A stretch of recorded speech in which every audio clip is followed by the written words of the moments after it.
नमस्कार मित्रांनो, आमच्याकडे आज वडापाव बनणार आहे. आपण बघूया. मित्रांनो, आता कुकरवर बटाटे ठेवलेत. आता आई लसूण हे करतोय. हे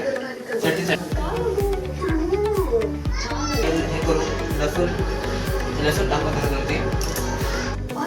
लसूण टाकल्यावर मी खोबरं आणि लसूण टाकले आणि आता ह्याच्यामध्ये थोडे मीठ टाकतोय.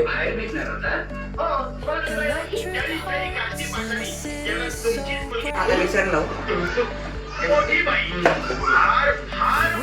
आपण दोनदा तीनदा करू. बटन चालू केलंय.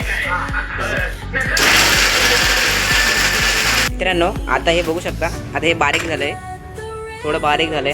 आता आपण ह्याच्यामध्ये 3 चमचे तिखट टाकू.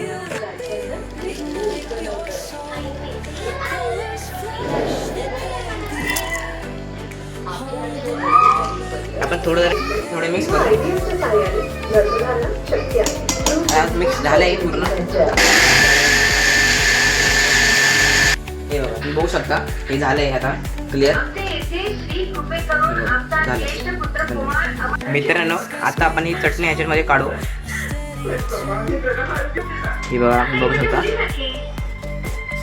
सोलू गरम आहे थोडे.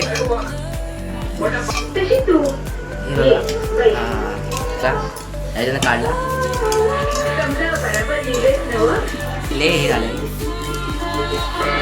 हे सगळं करून झालेलं आहे आपलं. हे बघा, त्या बटाट्यांना फोडणी देऊ. चला आपण फोडणी. मित्रांनो, आता आपण याच्यामध्ये तेल टाकलेलं आहे. आता जिरा आणि मोहरी टाकू. आता याच्यामध्ये जिरा मोहरी टाकली आणि थोडी हळद टाकू. नाही, आता याच्यामध्ये ठेचू टाकू.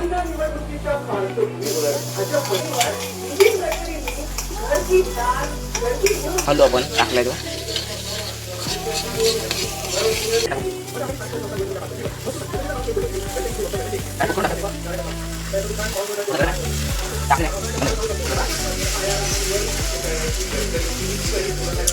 मित्रांनो, आता तुम्ही बघू शकता. मी हे करत होतो, पण मम्मी म्हणते आता राहू दे, आता तू कर, म्हणजे मी करते.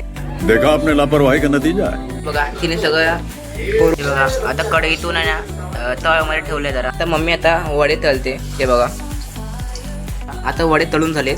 बघा, ब्राऊन कलर आलाय. ते बघू शकता. जरा थंड होण्यासाठी जरा, कारण की ते गरम झालंय. तेल बिल लागलं पाहिजे जरा थोडंफार. काढलेलं आहे.